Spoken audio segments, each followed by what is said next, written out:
চট্টগ্রামের জঙ্গল সলিমপুরে র্যাব ও পুলিশের নবনির্মিত ক্যাম্পে মধ্যরাতে সশস্ত্র হামলা চালিয়েছে সন্ত্রাসীরা। এলাকাটিকে অপরাধ মুক্ত করতে 31শে মে ক্যাম্পটি উদ্বোধন করার কথা ছিল, কিন্তু তার আগে সেটি বুলডোজার দিয়ে ভেঙে দিয়েছে সন্ত্রাসীরা। অন্তত 3টি স্থানে কেটে দেওয়া হয় রাস্তা। রাত 1টা থেকে প্রায় 3 ঘন্টা গোলাগুলির পর এলাকাটি আইনশৃঙ্খলা বাহিনী নিয়ন্ত্রণে নিয়েছে। এ ঘটনায় আটক করা হয়েছে 15 থেকে 20 জনকে। সন্ত্রাসীদের অভয়ারণ্য হিসেবে পরিচিত সীতাকুণ্ডের জঙ্গল সলিমপুর পাহাড়ে ঘেরা চট্টগ্রামের এই আতঙ্কের জনপদকে গেল মার্চে অভিযান চালিয়ে অপরাধমুক্ত এলাকা ঘোষণা করে প্রশাসন। স্থাপন করা হয় 2টি অস্থায়ী ক্যাম্প। এরপর থেকে স্থানীয়দের মাঝে কিছুটা স্বস্তি ফিরে এলেও রবিবার রাতে আবারও উত্তপ্ত হয়ে ওঠে জঙ্গল সলিমপুর। সাধারণ জনের কোনো নেই, নিরাপত্তা নেই। দুষ্কৃতকারী সন্ত্রাসীরা বারবার এখানে হামলা করতেছে। অবশ্যই আতঙ্কগ্রস্ত।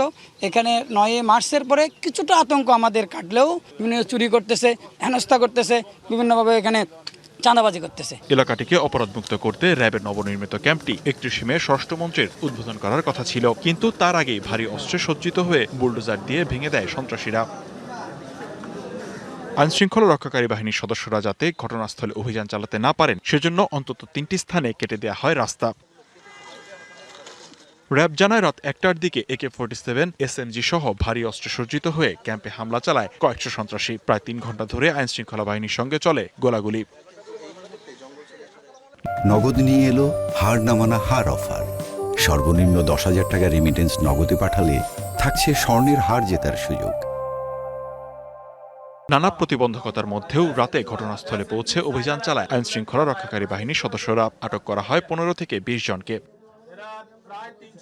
র্যাবের দাবি সন্ত্রাসী ইয়াসিন বাহিনীর সদস্যরা এই হামলার সঙ্গে জড়িত। ইয়াসিন গ্রুপ, যাদেরকে অভিযান করে এখান থেকে তাড়ানো হয়েছিল, তারা আবার সংঘবদ্ধভাবে প্রায় 200-300 লোক AK-47 রাইফেল এই ধরনের অস্ত্র নিয়ে তারা এই ক্যাম্পের উপরে হামলা করে। তারা এই রোড কমিউনিকেশনের সুযোগটাই নিয়েছে।